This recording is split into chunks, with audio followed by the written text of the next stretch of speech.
Nicaragua, gente que no vende patria, buenos días. Bienvenidos y bienvenidas a Sin Frontera. Buenos días, buenas tardes, buenas noches. Hoy es, ¿qué? Hoy es 3 de marzo de 2025, lunes. Con Carlos José Hurtado y con Byron Baltodano Sandino cuando son las 6 de la mañana con 30 minutos. Porque es la naturaleza del imperialismo la que bestializa a los hombres, la que la convierte en fieras sedientas de sangre que están dispuestas a degollar, a asesinar, a destruir hasta la última imagen de un revolucionario, de un partidario de un régimen que haya caído bajo su bota o que luche por su libertad. Y recordemos siempre que no se puede confiar en el imperialismo, pero ni tantito así, nada.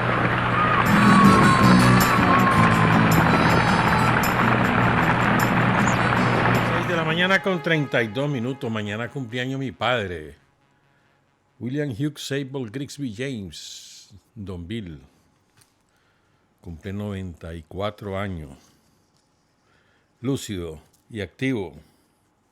Felicidades por anticipado. Y mañana también cumpleaños una gran amiga, Verónica Alemán Gutiérrez. Verónica ya anda por los 68, por ahí, ¿no? Periodista.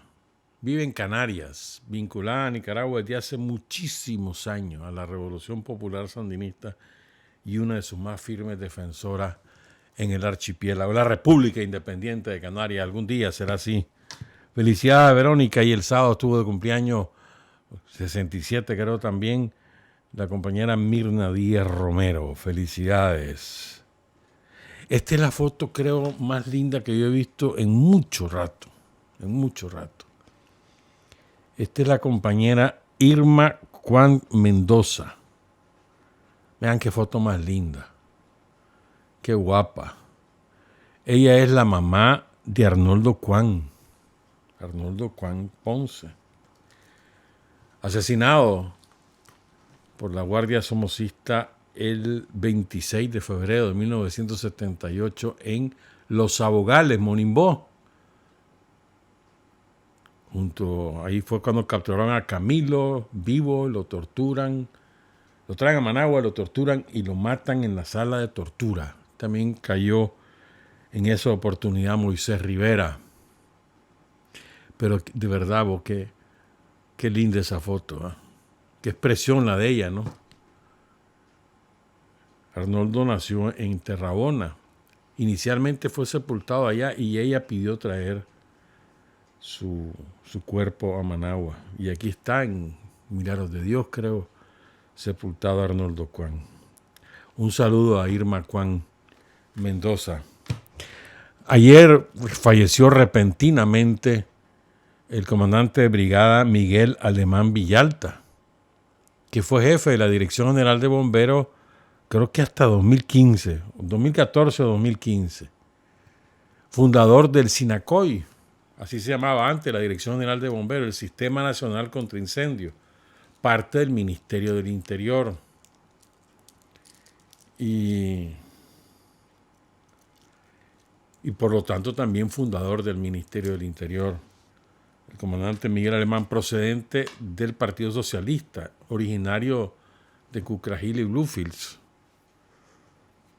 El Partido Socialista, recuerden que se parte en dos, en el 76-77, una parte encabezada por Natán Sevilla, por Álvaro Montoya, que cayó en el Frente Sur, por el doctor Álvaro Ramírez, que ya también falleció.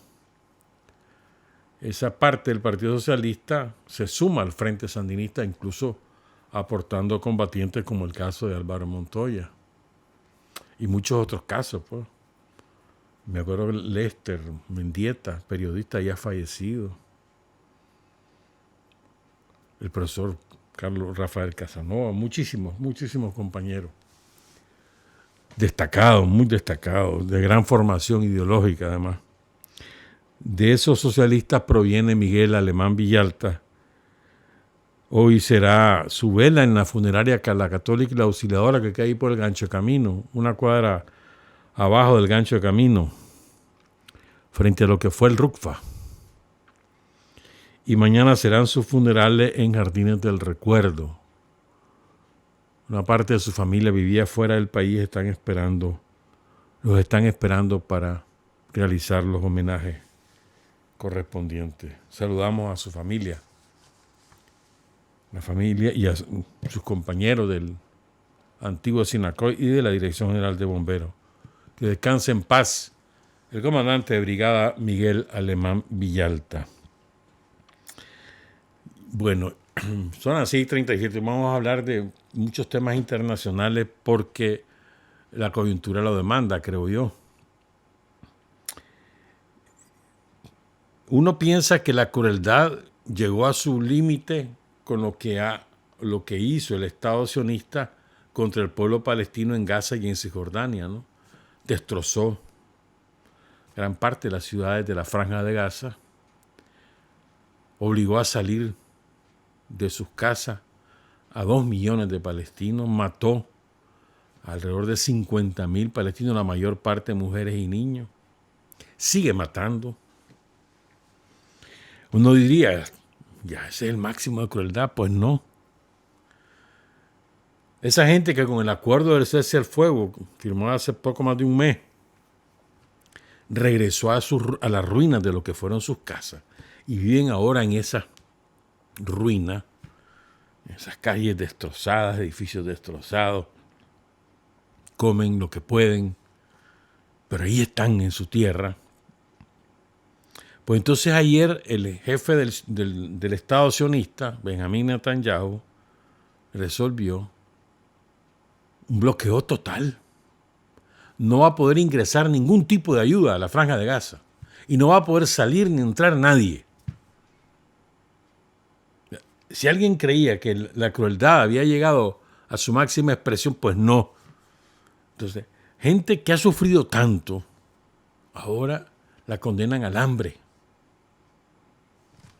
Es una cosa terrible. Y les preocupa más a los hipócritas europeos que si salvan a Zelensky de la humillación o no, que el sufrimiento del pueblo palestino.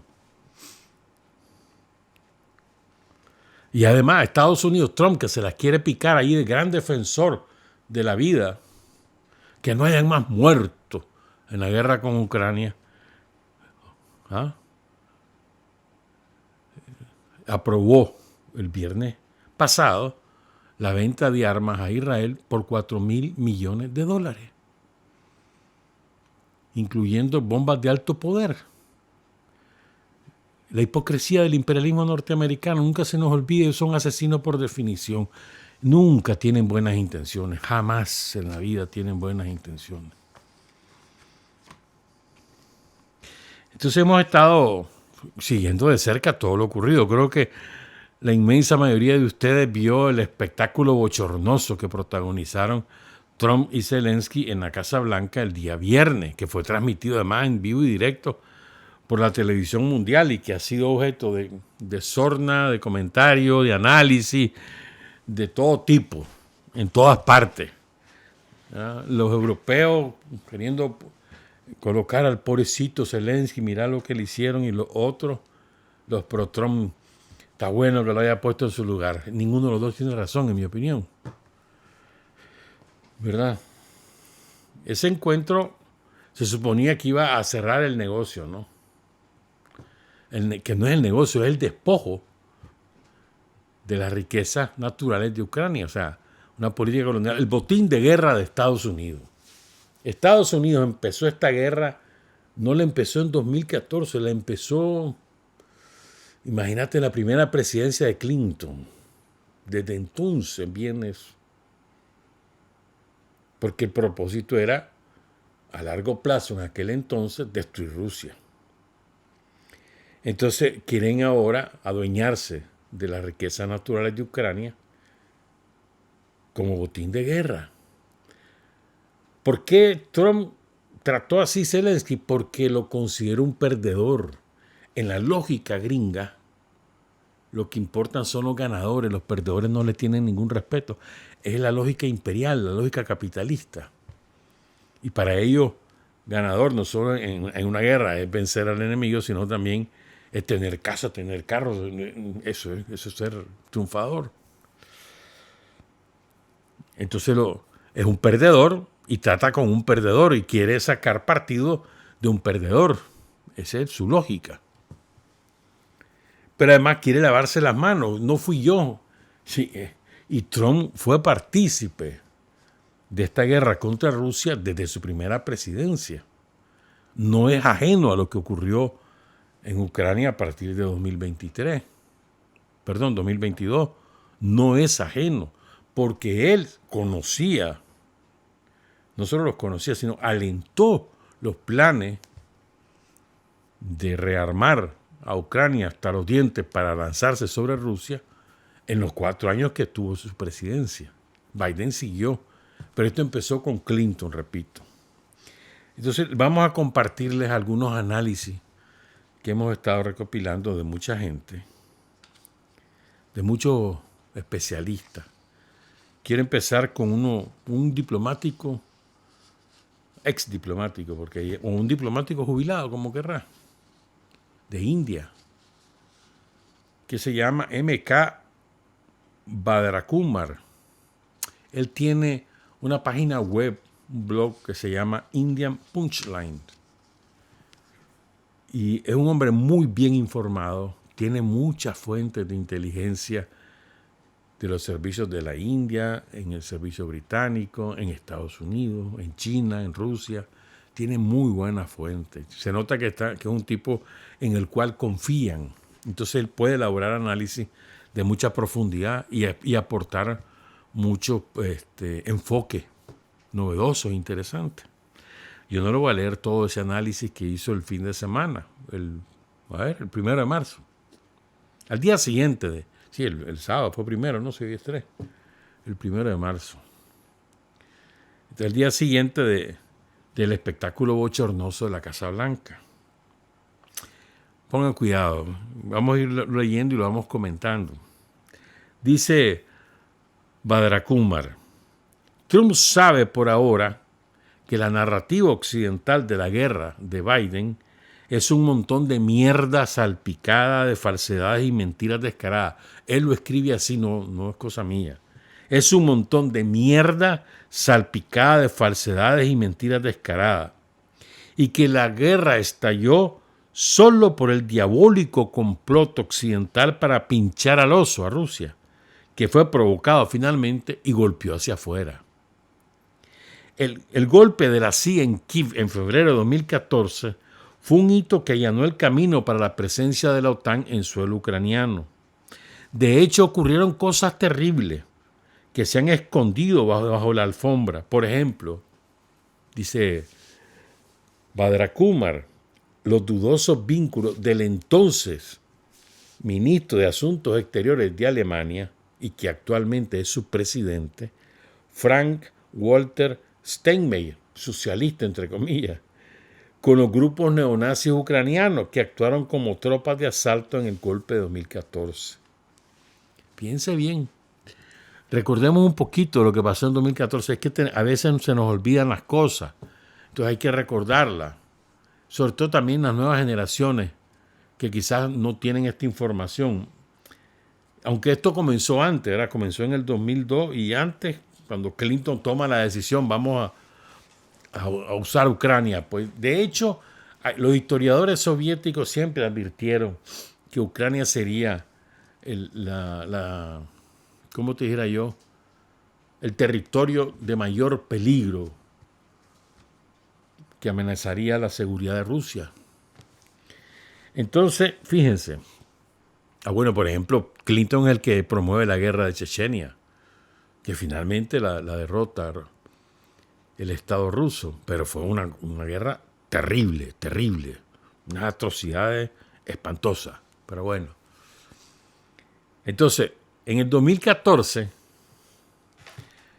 la delincuente Victoria Nuland, que fue la subsecretaria de Estado de Biden, esta delincuente en nombre de la OTAN, de Estados Unidos y de la Unión Europea, aunque después les pegó la patada, dirige, estoy hablando no en términos eufemísticos, no, sobre el terreno, dirige sobre el terreno el golpe de Estado que derroca al presidente electo e instala en el poder a un gobierno pro-yanqui. Y ahí se cometieron verdaderas atrocidades contra los sindicalistas y contra el pueblo ruso que habita en Ucrania. Me acuerdo el incendio de la Casa de los Sindicatos, donde se habían refugiado muchos manifestantes rusos, o sea, de etnia rusa, perseguidos por los neonazis. Ahí es donde irrumpe el neonazismo armado y terrorista en Ucrania, que había sido aupado por Estados Unidos, los servicios de inteligencia de Estados Unidos y del Reino Unido durante décadas, desde la década de 90, la década de 2000, la década de 2010. Aupado, entrenado, armado por Estados Unidos y el Reino Unido. ¿Verdad? Y entonces uno de los patrocinadores de esos grupos es el que hoy es presidente de Alemania. Miren lo que es. Después vamos a hablar de un nazi que es poco conocido, pero bueno. Entonces este tipo que se llama Frank-Walter Steinmeier es el presidente de Alemania hoy, pero era el canciller, el ministro de Relaciones Exteriores de Alemania en aquel momento. Continúa Badrakumar. Con toda seguridad, Trump sabe que el Estado profundo estadounidense había puesto en marcha una agenda para desestabilizar la Federación Rusa y desmembrarla como asignatura pendiente nada más disolverse de la Unión Soviética. La guerra de Chechenia no tiene otra explicación. De hecho, el presidente de Rusia, Vladimir Putin, ha acusado a agentes estadounidenses de ayudar directamente a los terroristas de Chechenia. Una vez más, continúa, la administración de Bill Clinton planteó la idea de la expansión de la OTAN en 1994, hace 31 años. Surgió de la nada, pero obviamente era un trabajo en curso desde la disolución de la Unión Soviética. Y oigan esto, qué interesante, que dice Badrakumar. A mediados de los 90, incluso Boris Yeltsin, un alcohólico que fue alcalde de Moscú, vino aquí a Nicaragua en un tono súper prepotente a decirnos que no contáramos más con la Unión Soviética. Vino en el 89 a decirnos chanchadas, vino. Borracho. Pero era el hombre de los gringos y de los europeos y lo pusieron de presidente en Rusia cuando disolvieron la Unión Soviética. Pero Yeltsin, en medio de su borrachera, de su alcoholismo, se dio cuenta que le habían dado a tol con el dedo. Entonces dice Badrakumar, a mediados de los 90, incluso Boris Yeltsin comprendió que le habían tomado el pelo. El regreso de Eugeni Primakov al Kremlin, que era un diplomático de mucha habilidad, y el acercamiento de Yeltsin a Pekín fueron las señales más seguras de una corrección del rumbo. Pero más bien se refugió en el alcoholismo, en la vida disipada, dejó el garete del gobierno hasta que murió. Su decisión más acertada fue haber escogido a Vladimir Putin como primer ministro y después se lanzó a la presidencia y ya conocemos lo que ha ocurrido. Los conocedores de la historia soviética sabían desde el principio que Ucrania sería el escenario en el que Estados Unidos intentaría sellar el destino de Rusia. Si se necesitaba más confirmación, esta llegó con la revolución de colores de la CIA en Ucrania en 2003. Oigan esto, donde las elecciones fueron amañadas. O sea, ganó el candidato que no quería que Ucrania se sumara a la Unión Europea ni a la OTAN, sino que tuviera relaciones con todo el mundo, que fuera neutral. Ese es el que ganó. Ganó en la primera vuelta, ganó en la segunda vuelta. Entonces vino la CIA y anuló las dos elecciones y convocaron una tercera vuelta para imponer al candidato de Estados Unidos. Así pasó en 2003 y ahorita está pasando lo mismo en Rumanía, como nos recuerda Badra Kumar. Hasta metieron preso al candidato, que es un hombre de extrema derecha, nazi. Pero bueno, él ganó las elecciones, le ganó en la primera, ganó en la segunda, iba a ganar la segunda vuelta y para evitar que ganara, anularon la segunda vuelta, la convocaron para mayo y ahora le echaron preso. Y además los jefes de la Unión Europea lo advirtieron, no vamos a permitir que gane. Y ahí está pues su democracia, esa es la democracia de los europeos. Pero bueno, pues sigo. Sí, a ver, Víctor Yushchenko puso sobre la mesa la cuestión del ingreso a la OTAN. Este es el tipo que impuso Estados Unidos en una tercera vuelta. En la cumbre de la OTAN en Rumanía, precisamente de 2008, George Walker Bush, el Jr., insistió en que la OTAN admitiera a Ucrania. Fíjense bien desde dónde viene la cosa. Esto no comenzó en 2014, que es cuando Crimea decide regresar a Rusia. No comenzó con los acuerdos de Minsk, no comenzó con la operación militar especial de 2022, no, empezó muchísimo antes. Dice Badra Kumar, en la actualidad el servicio secreto británico, el MI6, lleva la voz cantante en Kiev, la capital de Ucrania. Zelensky admitió recientemente que gran parte del dinero entregado por Biden simplemente desapareció. Hoy decía el secretario de Defensa de Estados Unidos, decía, hoy o ayer, hoy lo leí, pues, pero debió ser ayer. Dice que la ayuda militar de Estados Unidos a Ucrania es una gigantesca operación de lavado de dinero. Por lo menos la mitad del dinero que supuestamente estaba destinado a la guerra de Ucrania o de la OTAN contra Rusia, por lo menos la mitad se quedó en manos de los políticos demócratas del Estado profundo de Estados Unidos. Ahí vas a ver, eso va a salir a luz pública, ahí vas a ver. Perdón. Biden dice, abundan las historias sórdidas de sobornos masivos y corrupción. Biden las ignoró.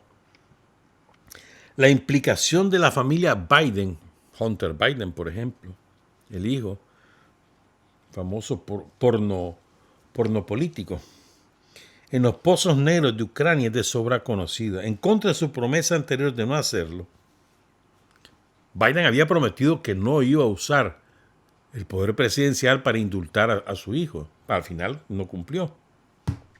1 o 2 días antes de dejar el cargo, Bongún publicó el indulto presidencial, no solo a su hijo, a su mujer, a toda su familia, a sus parientes y no sé qué.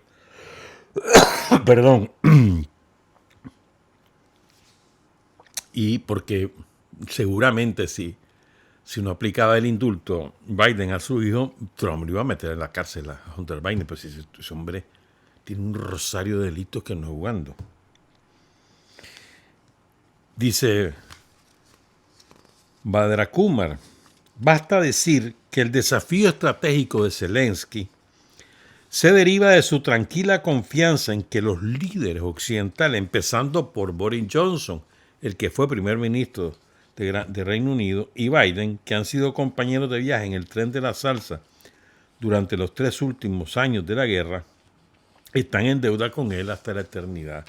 A ver, Boris Johnson es el que impide que Ucrania firme el acuerdo de paz con Rusia, un mes después de iniciar la operación militar especial, los acuerdos de Estambul.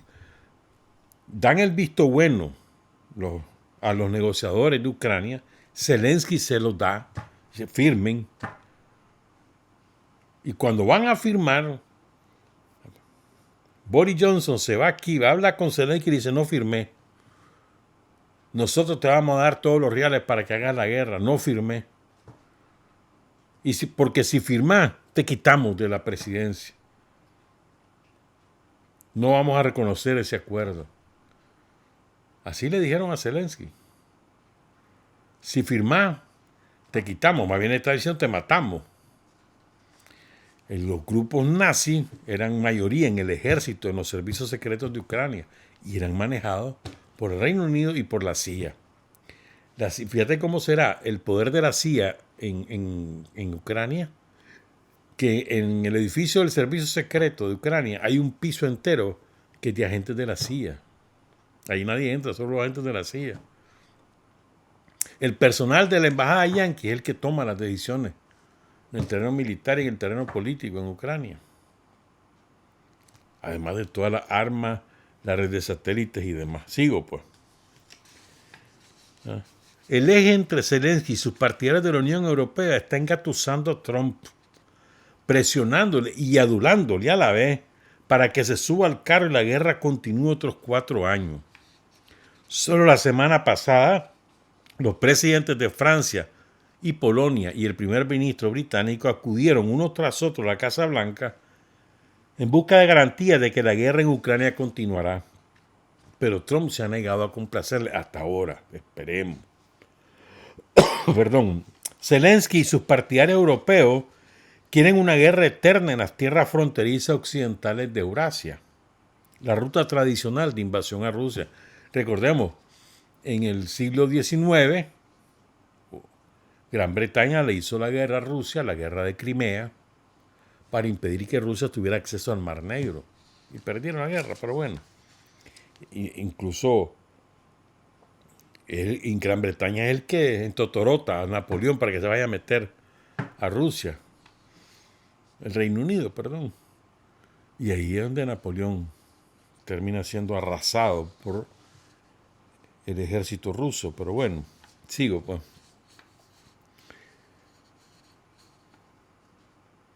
Dice, bueno, ya Trump descartó el ingreso de Ucrania en la OTAN y dijo que las conversaciones en curso sobre importantes transacciones de desarrollo económico que tendrán lugar entre Estados Unidos y Rusia.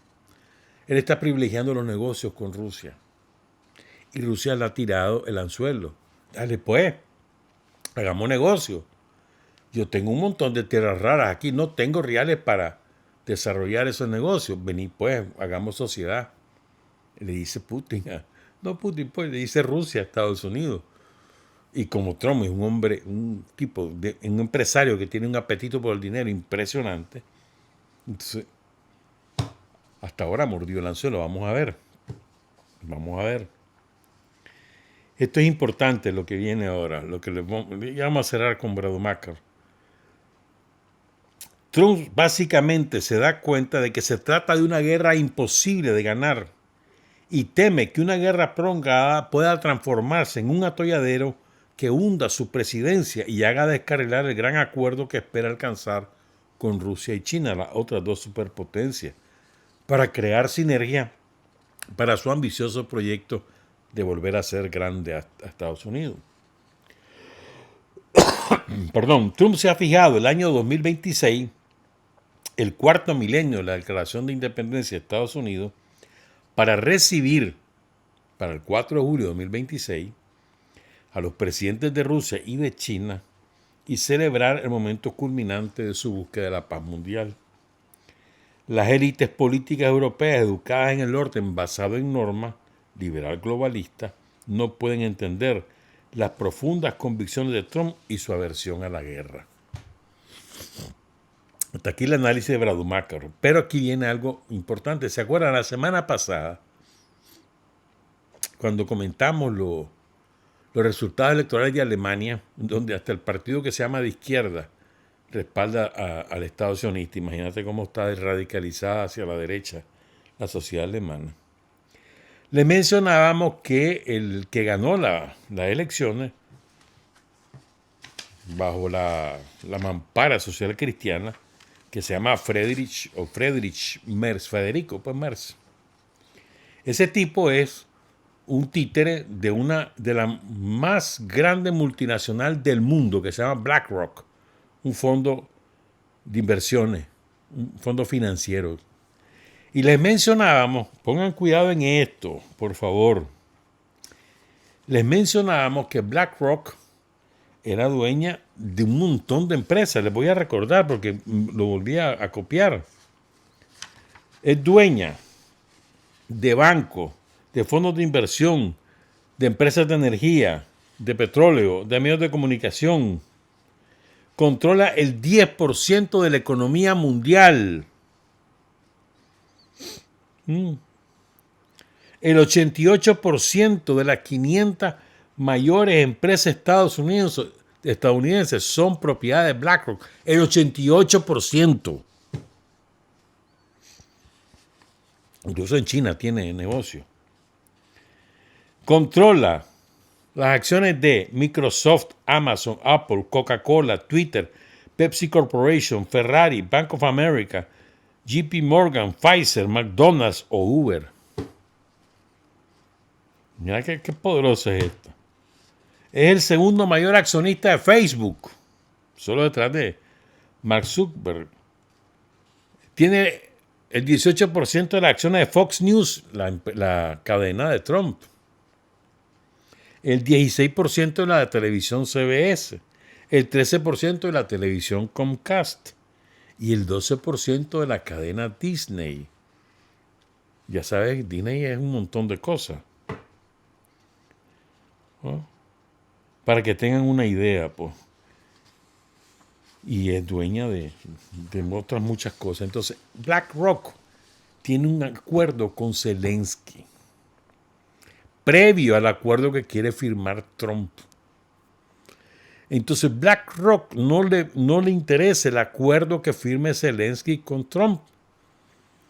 BlackRock quiere que siga la guerra, porque en la medida que siga la guerra, BlackRock tendrá más interés propio en Ucrania, convertidos en territorio y en propiedad sobre las riquezas naturales de Ucrania.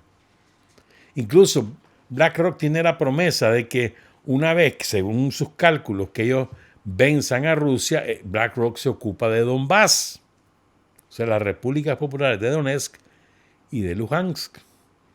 Así funcionan. Entonces BlackRock es la que está detrás de Zelensky y detrás de los europeos que son el partido de la guerra, como dice Putin. Ayer se reunieron ahí en Londres, un montón de babosos ahí. Ay, pobrecito, Zelensky venir, abrazándolo, dándole besitos, pollichito, mi muchachito lo trató mal. Trump, vení, llorar aquí. No te preocupes, yo te voy a ayudar. Huchu, vaya a morir, Huchu. Como no son ellos los que están muriendo, ni son sus hijos, Huchu, vaya, siga la guerra, no se preocupe, no le tenga miedo a Trump, vaya y parécele. Pero también le dijeron, buscar cómo arreglarte con Trump, porque si sus satélites y si son armas de medio y largo alcance no vas a poder ganar, ni resistir. Son los dos mensajes. Y sale el baboso de Macron, que es un pobre hombre, qué barbaridad vos. Y Cramer y Macron salen hablando de un plan. Cramer, que es el primer ministro de Gran Bretaña, dice, vamos a mandar tropas a Ucrania. Estamos dispuestos a mandar nuestra fuerza aérea. ¿Cómo no, Chon? Dale. Y Macron dice, no, tropas ahorita no, pero que queremos, dice, es un alto al fuego, que cesen los bombardeos aéreos, fíjate bien. Que cesen los bombardeos aéreos de Rusia contra Ucrania. Y el uso de drones y de los cohetes contra la infraestructura energética y de gas de Ucrania. O sea, y ahí es totalmente superior Rusia y va a renunciar así nomás a semejante arma. Son estúpidos. Pero además, dice Cramer, sí, vamos a mandar tropas, no sé cuánto. Rusia solo aprietó un botoncito y en cuestión de 15, 17 minutos, ese botoncito destruyó Londres. La superioridad militar de Rusia es abrumadora. Es abrumadora. O sea, no hay forma de que puedan resistir una guerra contra Rusia. Ahora están hablando de armar la Fuerza Armada Europea. Ya vamos a hablar de eso, sí. Ya vamos a hablar porque es importante eso. ¿Verdad? Fíjense, y sale la mujer esta que es corrupta, que hizo un negocio terrible con las vacunas del COVID, porque su marido es agente de ¿cómo que se llama la empresa esta? creo que es la Pfizer, no, de la Pfizer. Entonces el marido, que es médico, es de la Pfizer, y entonces compraron por anticipado la vacuna que nunca usaron, y los reales se los embolsaron. Nunca juzgaron a la tal Ursula von der Leyen, alemana, guerrerista, dice la tipa. Vamos a convertir a Ucrania en un puercoespín de acero que ningún enemigo pueda digerir. Le vamos a dar armas, dinero y apoyo a la infraestructura energética. Y ellos están en una crisis que no jugando. Entonces salen diciendo ahora que quieren armar un ejército propio, ¿verdad? Dice Trudeau, el pobre hombre que solo me que trefe, Jaibo. Trudeau ya quisiera él ser como su padre, que fue un hombre decente. El primer Pierre Trudeau, el hijo de Pierre Trudeau, pero no tiene nada que ver con su papá. Este se llama Justin Trudeau. Y entonces dice el baboso vamos a mandar, dice, nuestras tropas a Ucrania para garantizar su seguridad. Pobre diablo, mano. ¿Y quién nos va a defender frente a lo que va a hacer Trump? Sí, me voy, como le decía la María Zaharova, la vocera de la Cancillería de Rusia, que es mujer para ser incisiva, ¿verdad? Pero mordaz. Excelente todo lo que publica y escribe. Entonces, fíjense bien, hay otro detalle, dos detalles más. Yo les decía, vamos a hablar de la famosa independencia de Ucrania, perdón, de Europa, ya vas a ver. Pero es que antes, miren, a veces se nos olvidan los hechos históricos. Rusia no quería la guerra contra Ucrania, pero tampoco quería que siguieran matando a los rusos. ¿Qué pasaba? El régimen de Ucrania no reconocía los derechos de la mayoría rusa en el Donbass, en Zaporiñe, perdón, en Crimea, en Odessa y en otras zonas de Ucrania, que la mayoría de la población de habla y de cultura rusas, ¿verdad? Y no reconocía sus derechos, más bien empezaron a matar y a matar y a matar rusos, a atacar y atacar y atacar. Imagínate que entre 2014 y 2022 mataron a cerca de 15,000 personas civiles en Donbass de origen ruso. Solo ponerle cuidado a eso, a ese dato. Pero no querían la guerra. Entonces buscaron mediación de la Organización de Seguridad y Cooperación de Europa, que se llama la OSCE, Francia y Alemania. François Hollande era el primer ministro el presidente de Francia, y la Angela Merkel era la canciller de Alemania. Ellos eran mediadores y garantes. Y firmó un acuerdo Rusia con Ucrania, no la de Zelensky, la Ucrania anterior. Entonces ese acuerdo era para respetar los derechos de los rusos en Ucrania, reformar la constitución para garantizar esos derechos, que se retiraran las fuerzas militares de Rusia y de Ucrania en el Donbass, que quedara eso en manos de los habitantes de Donbass, entre otras cosas, pues eran 12 puntos. Pero no cumplió Ucrania. Y ya saben ustedes lo que dijo la Merkel y Hollande. Pero bueno, incluso como no cumplió Ucrania, Rusia metió un golpe espectacular, recuperó el control del aeropuerto de Donetsk y luego hubo una batalla donde hundió al ejército ucraniano, ¿verdad? Eso fue en febrero, si mal no recuerdo, de 2015. Un poco antes. En la ciudad o en el territorio de Debaltseve. Y eso obligó a Ucrania a volverse a sentar a negociar y firmar un segundo protocolo. Los dos acuerdos se llaman los acuerdos de Minsk, la capital de Bielorrusia, porque ahí fueron las negociaciones. Pero después supimos, por confesión de la Angela Merkel hace como 2 años, y después confesión confirmada por François Hollande, alemán y francés, que ellos habían firmado ese acuerdo con el propósito de ganar tiempo para armar a Ucrania y atacar Rusia. Lo dijeron públicamente. Rusia lo hizo de buena fe. Y la última vez que engañaron a Putin es esa, pues. Después ahora no cree en nada y ni en nadie de Occidente, se llame Estados Unidos o se llame Europa. ¿Estamos claros? Entonces, fíjense, miren lo que es. Pero ¿cómo sería la penetración de los servicios de inteligencia occidentales?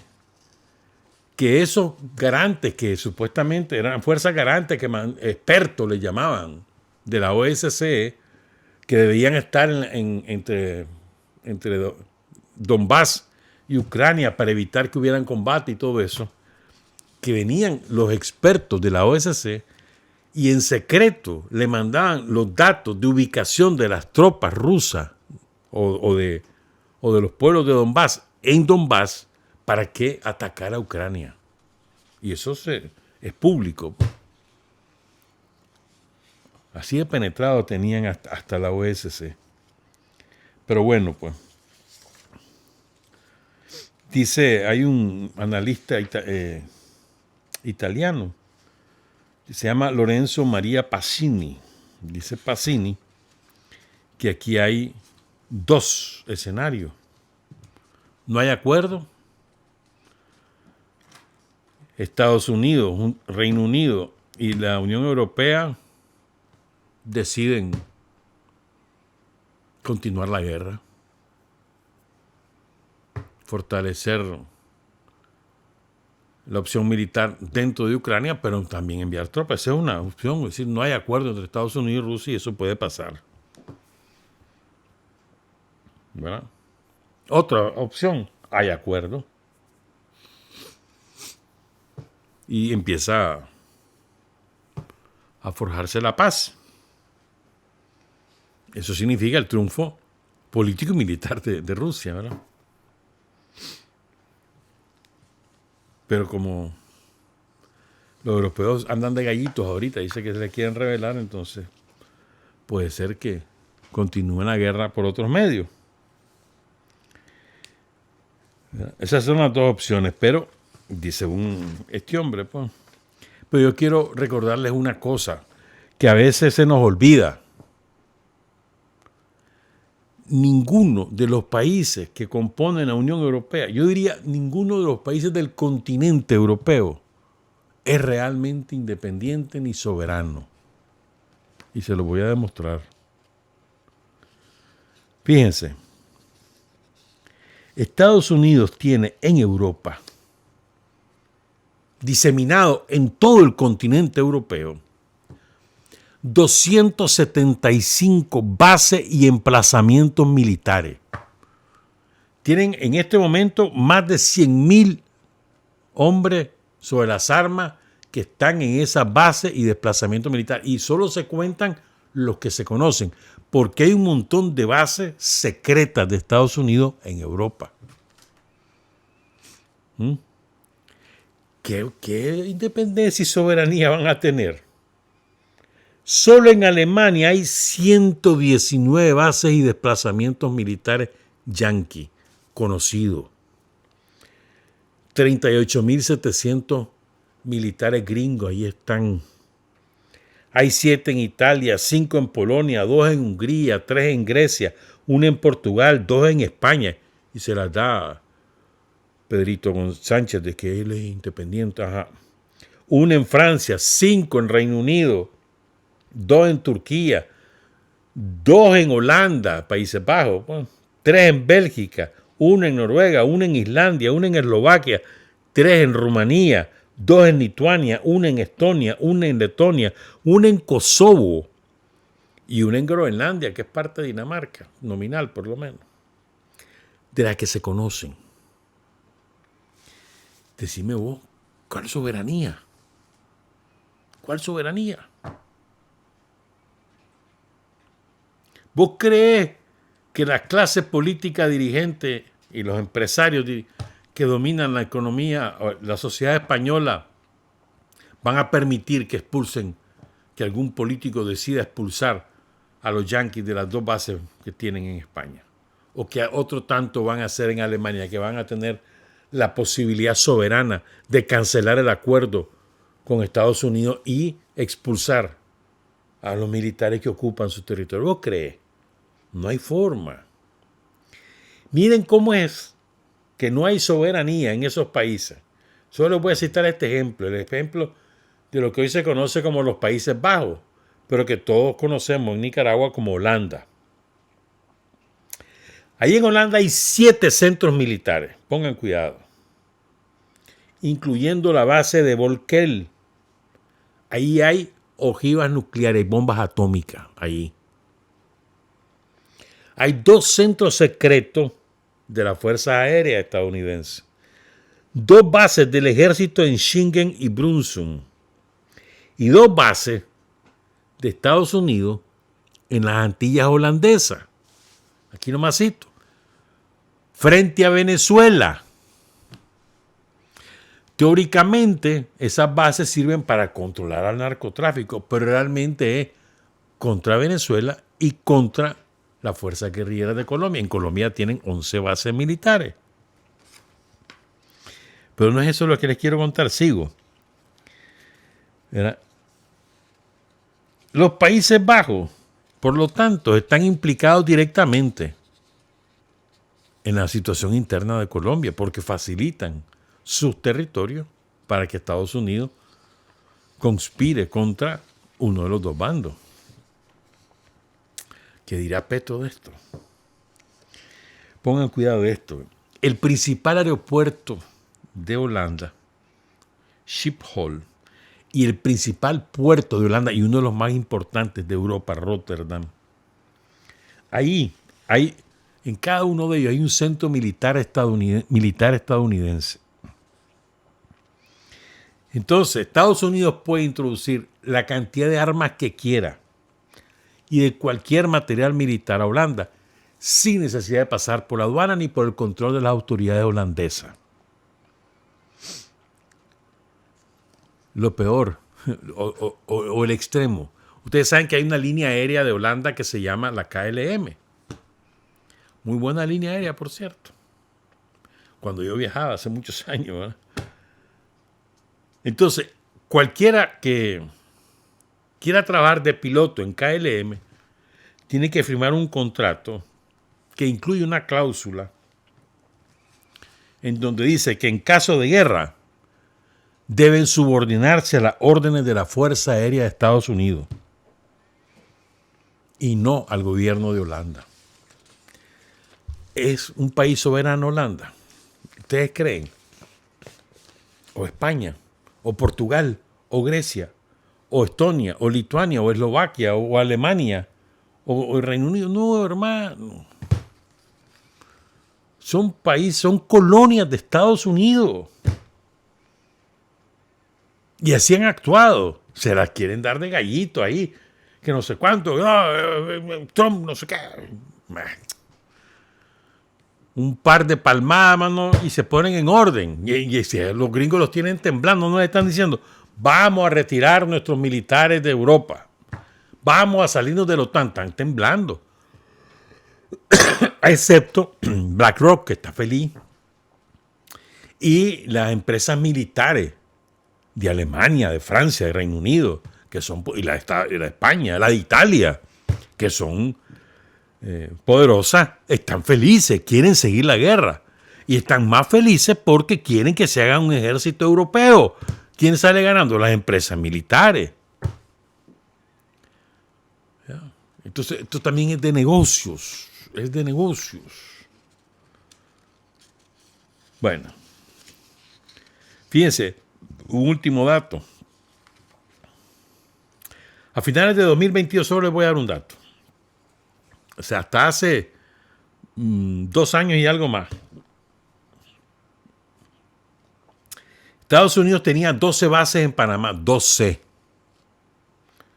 9 en Colombia, 8 en Perú, 3 en Honduras, 2 en Paraguay, 2 en Ecuador. Bueno, una hasta ese momento y ahora tienen la otra en Galápagos. Y también tienen bases militares o desplazamientos militares en El Salvador, en Costa Rica y en Aruba.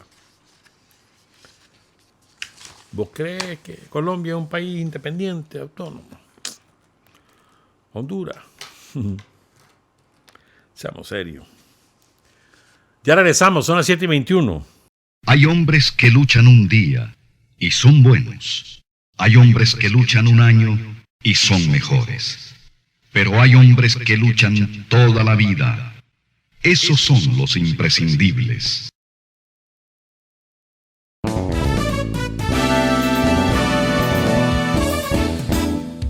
Sin fronteras para decir la verdad.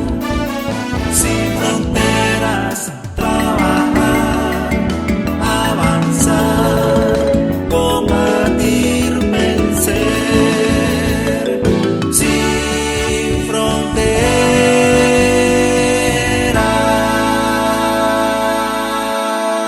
7 de la mañana con 25 minutos. Hay una frase preciosa de Patricio Lumumba, se las quiero recordar ahora que vamos a hablar, nos vamos a meter a Nicaragua. Sin dignidad no hay justicia. Sin justicia no hay dignidad. Y sin independencia no hay hombres libres, hombres y mujeres. Repito, sin dignidad no hay justicia. Sin justicia no hay dignidad. Y sin independencia no hay seres humanos libres. Patricio Lumumba, asesinado por el reino belga y por los servicios de inteligencia de Estados Unidos, el fundador del Congo. Les digo eso porque es que Nicaragua es ejemplo de estas cosas, de dignidad, de justicia y de independencia. Eso que hicimos la semana pasada, magnífico, hermano. ¿Por qué le vas a estar permitiendo a instrumentos internacionales hablar sobre Nicaragua sin ningún tipo de fundamento e inventando hechos, calumniándonos? ¿Por qué? ¿A santo de qué? ¿Por qué será? Es que son instrumentos de... ¿Y qué? Es que no importa. Nadie tiene ningún derecho de hablar mal de Nicaragua porque le da la gana. Menos quienes lo hacen en nombre de organismos como la ONU. Se llame Consejo de Derechos Humanos, se llame Organización Internacional de Migraciones, se llame Organización Internacional para la Agricultura y la Alimentación, la FAO. Se llame, bueno, solamente la ONU, pues, la Organización Internacional del Trabajo, esa es anterior a la ONU, pero se llame como se llame, no importa. ¿Te vas a meter con Nicaragua? Decí verdades, vení a hablar con nosotros, anda a conocer la realidad del país, entrevistar a sus autoridades, habla con el pueblo. Y después hacer tu informe sobre la base de hechos y de realidades. No sobre la base de lo que se te ocurre a vos, ni lo que te dictan que tenés que escribir. Entonces ya está, basta. Magnífica decisión. No necesitamos estar en esos organismos que sirven como plataforma de ataque y de calumnia. No necesitamos. Porque tenemos dignidad, justicia e independencia. ¿Verdad? Pero que yo quería comentarles algo sobre la ONU. Un hecho que aquí en Nicaragua es poco conocido. O sea, lo conocemos los de la generación de entonces, pues, que seguimos esos hechos y nos enteramos, pues. Pero 40 años después es poco probable que la mayoría de la población conozca estos hechos. ¿Verdad? Las Naciones Unidas, recuerden que es un organismo que sustituyó a una cosa que se llamaba la Sociedad de las Naciones y que surge después de la Segunda Guerra Mundial. Se supone, que la ONU iba a servir para evitar más guerra. Se suponía, pues, que ese era el propósito. Entonces las potencias triunfadoras de la Segunda Guerra Mundial componen el Consejo de Seguridad. Estados Unidos, la Unión Soviética, Francia, China y Gran Bretaña tenían mayoría los occidentales y después las asambleas generales. Y se empiezan a formar distintos instrumentos. El derecho humano es reciente, hace como 15, 20 años. ¿Verdad? Entonces, los servicios de inteligencia de Estados Unidos y de las potencias europeas se percatan que el disfraz de ser un experto de Naciones Unidas es muy útil para, con apariencia de independencia y de objetividad, defender las posiciones y los intereses de esas potencias. Y empiezan a penetrar todos los instrumentos con agentes a su servicio, reclutados por ellos y luego presentados como candidatos en distintos instrumentos. Además, como copaban los cargos de dirección, se encargaban ellos mismos de nombrar a fulano en tal lado, a sultano en Perense y así. Así funciona. La inmensa mayoría de los instrumentos de Naciones Unidas así funcionan. Sobre todo aquellos que tienen mayor peso en determinados países y sirven, o sea, se coordinan con los servicios de inteligencia, son agentes al servicio de las potencias extranjeras.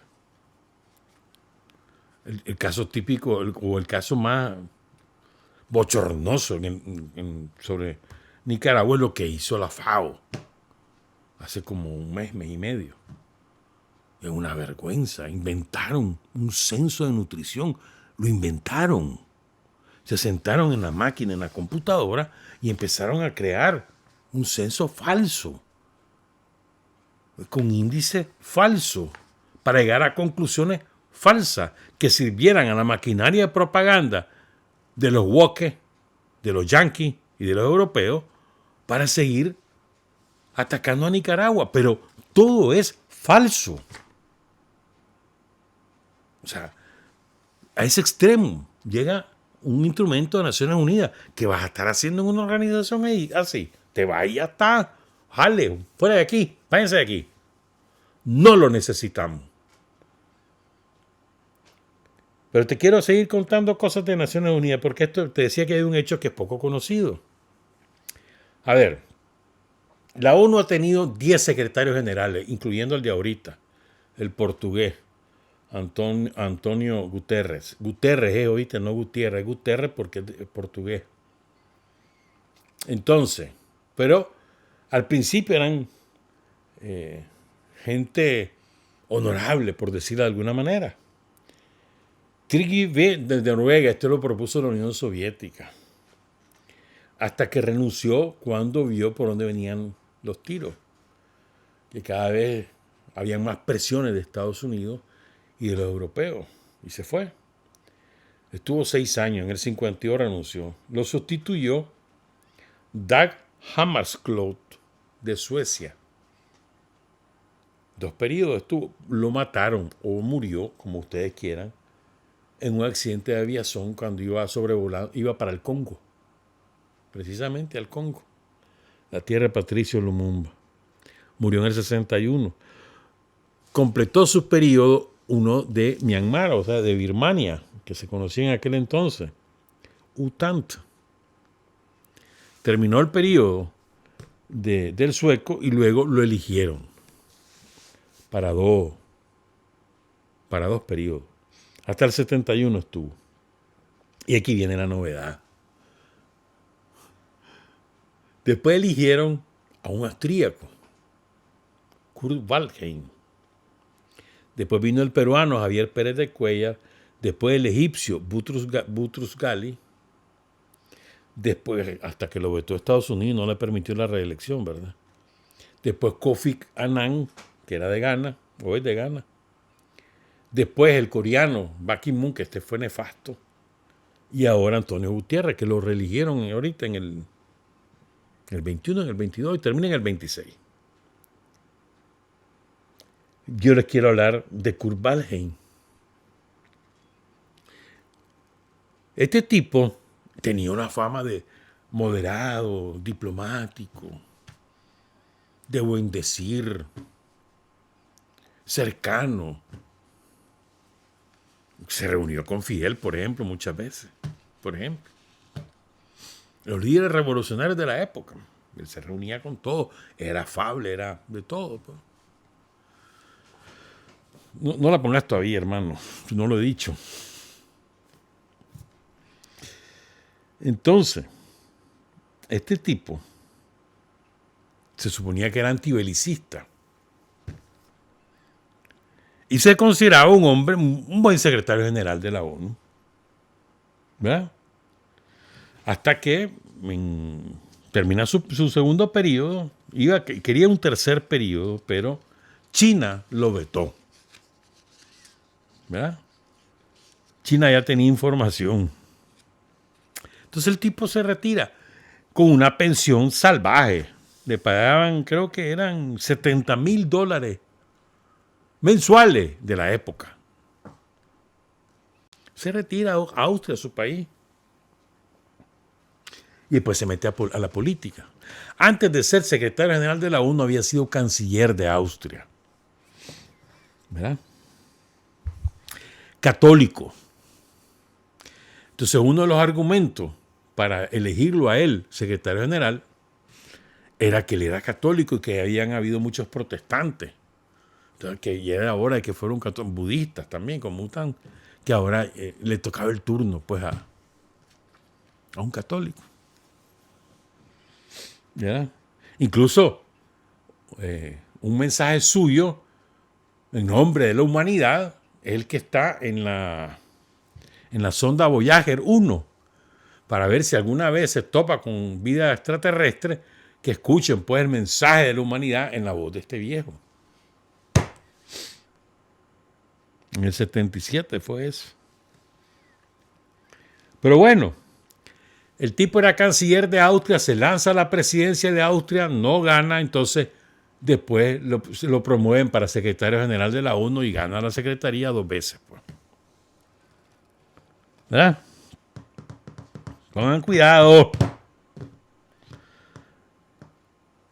En el 85 decide lanzarse para la presidencia nuevamente de Austria, ahora con la aureola de personalidad internacional, de gran prestigio, un hombre de buenas maneras, diplomático. Kurt Waldheim, recuerden este nombre. ¿Verdad? Pero revienta la bomba el 3 de marzo de 1986. Ahora sí. Resulta que Waldheim es nazi. El tipo más alto de esos 4 que ven en la foto es él. Un nazi fue secretario general de Naciones Unidas 10 años. Entre 1971 y 1981. 10 años. Un nazi criminal de guerra. Miren cómo es la cosa, pues. Y ese, buena gente, el hombre. Y entonces, gana las elecciones y no crean que la ganó estrechamente, no, la ganó bien. El pueblo austríaco se enteró que era un nazi y dijo que no le importaba. Eso fue lo que dijo con su voto. Ganó con el 53% de los votos en segunda vuelta. En respuesta, lo aislaron a Austria. De hecho, Waldheim solo pudo visitar Alemania, creo que una vez. Anduvo en Irán, anduvo en Arabia Saudita, otros países árabes. Y por supuesto, anduvo en el Vaticano. No una, sino varias veces. Ahí lo recibió Karol Wojtyła, ahí tenemos las fotos. Besito y abrazo. Karol Wojtyła, que también tiene un pasado nazi. Entre nazis se entienden. Fíjate bien, este tipo, en esa foto que le pusimos al principio, en 1943 es eso. Ahí estaba en Kosara, actual Bosnia. En ese tiempo el ejército nazi torturó y masacró a 25.000 partisanos y civiles yugoslavos. Este tipo ingresa a las fuerzas nazis cuando estaba la organización paramilitar de Hitler, la que le echaba a las fuerzas comunistas, a los sindicatos, al Partido Comunista y demás, que se llamaba la sección de asalto. Es la traducción. Perdón. Y él había argumentado que en 1941, antes que Hitler empezara el genocidio del pueblo judío, pues él se había retirado y se fue para Viena a estudiar, pero mentira. Apareció esa foto del 43, ¿verdad? Donde el tipo está ahí con una unidad de las SS. Estuvo también en otros campos de concentración donde asesinaron a 42.000 judíos griegos. Entonces dice el tipo, pero oigan, es que esto es importante, hombre, para que vean cómo es la ONU. ¿De dónde viene la ONU? Que nunca sabe. Aquí. Y parece buena gente, como Nochon. Entonces el tipo dice que él solo hizo lo que hacían otros alemanes, que él cumplía con su deber ciudadano. Él era austríaco, supuestamente. ¿Verdad? Y que eso era, que todo lo que estaban diciendo eso era mentira, que eso era un complot de los judíos. No hablaba de un organismo judío, no, de los judíos en mi contra. O sea, se le salió, ¿verdad?, el antisemitismo. ¿Verdad? Incluso se abrió un debate en Austria, porque Austria siempre, en la historia de la nación austríaca, siempre se ha tratado de minimizar, por lo menos, si no ocultar, su pasado nazi. De hecho, Hitler por ahí anduvo, ¿verdad? Ahí nació, pero bueno. ¿Verdad? Entonces, y salieron los antijudíos a las calles a defender a Walheim y ganan las elecciones. Entonces, Estados Unidos, por ejemplo, lo declaró persona non grata, por supuesto, el lobby judío allí. Ustedes saben el poder que tiene. Pero quiero cerrar con esta frase de Walheim para que vean cómo es la hipocresía. O sea, cualquier parecido con la realidad actual no es coincidencia. El tipo dio una entrevista poco antes que muriera. Él murió en el 2007. ¿Verdad? Y entonces dice el tipo, pongan cuidado, que ocurrió cuando se supo que él era nazi, que se abrió el debate en Austria. Austria, la capital es Viena. Bueno, Johann Strauss, por ejemplo, ¿no? Johann Strauss, por ejemplo.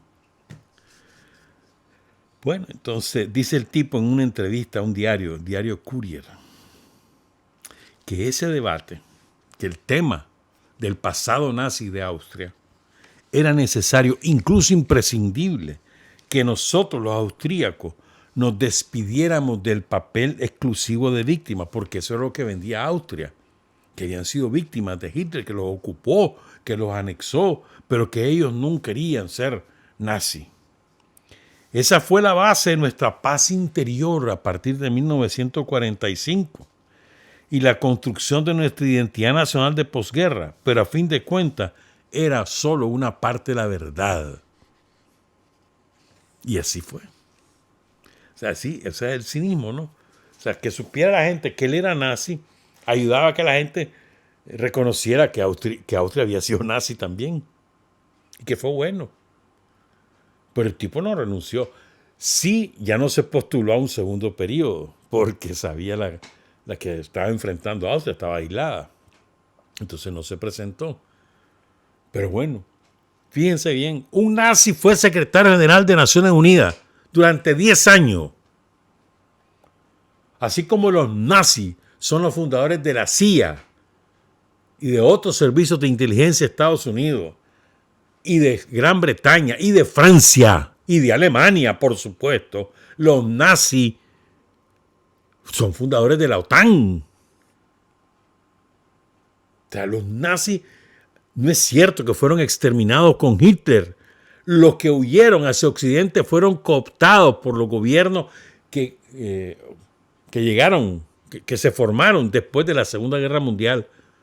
Fueron reclutados como científicos los que lo eran, o como cuadros militares los que lo eran. Asesinos, como Kurt Waldheim. En cambio, a donde tocó la Unión Soviética, están bajo 20 metros bajo tierra, como debía ser. Entonces, si un nazi fue secretario general de Naciones Unidas, te podés imaginar lo que permitió entonces en todas esas organizaciones de Naciones Unidas. Lo que fomentó. Si en secreto lo tenían. ¿Vos crees que eso no lo sabían Estados Unidos? Sí lo sabía. Si fueron los que lo propusieron, los que promovieron su candidatura. ¿Vos crees que no lo sabían? La Unión Soviética, por alguna razón, no lo vetó. ¿Qué sé yo? Hasta que China dijo, no, ya no más. Entonces hay que abrir los ojos. Es como lo que aquí pasó con la Cruz Roja, ¿se acuerdan? La Cruz Roja era un nido de corrupción en Nicaragua. Recibían un montón de reales de afuera. Pero la Cruz Roja Internacional era la que tomaba decisiones en Nicaragua. Nicaragua no tenía soberanía sobre la institución de socorro, la que acudía a los accidentes, la que manejaba el Banco Nacional de Sangre. Nicaragua, el Estado de Nicaragua no tenía injerencia en eso. Hasta que digo Nicaragua, hombre, basta, váyase de aquí. Yo voy a formar mi propio organismo de socorro, la Cruz Blanca. Es que hasta en eso, hermano. Y la Cruz Roja se las picaba neutral, ¿se acuerdan? Y en ambulancias de la Cruz Roja iban los tranqueros. ¿Se acuerdan? Y ambulancias de la Cruz Roja se negaron a llevar heridos sandinistas y de la policía. No se nos olvide. Entonces, digo, soberanía en todo, hermano, en todo. Aquí no tenemos por qué permitirle a nadie nada. Nada. Si nos costó sangre, hermano, alcanzar la libertad, alcanzar la soberanía, tener un país como el que tenemos, nos ha costado sangre. Miles de nicaragüenses dieron su vida por lo que hoy gozamos. Y le vamos a permitir a cualquier baboso que venga a querernos manosear. No, hombre. No hay forma. Entonces, te llamé Naciones Unidas, te llamé como te llamé, no te metas con asuntos que no te importan, que no son tuyos. No estamos aquí para tolerar injerencia de nadie. Se llame como se llame. Trabajar, avanzar, combatir, vencer, patria y libertad. Revolución es sentido del momento histórico. Es cambiar todo lo que debe ser cambiado. Es igualdad y libertad plenas.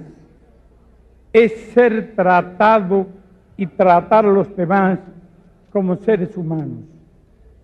Es emanciparnos por nosotros mismos y con nuestros propios esfuerzos. Es desafiar poderosas fuerzas dominantes dentro y fuera del ámbito social y nacional. Es defender valores en los que se cree al precio de cualquier sacrificio. Es modestia, desinterés, altruismo, solidaridad y heroísmo. Es no mentir jamás ni violar principios éticos. Es convicción profunda de que no existe fuerza en el mundo capaz de aplastar la fuerza de la verdad y las ideas. Revolución es unidad, es independencia, es luchar por nuestro sueño de justicia para Cuba y para el mundo, que es la base de nuestro patriotismo, nuestro socialismo y nuestro internacionalismo.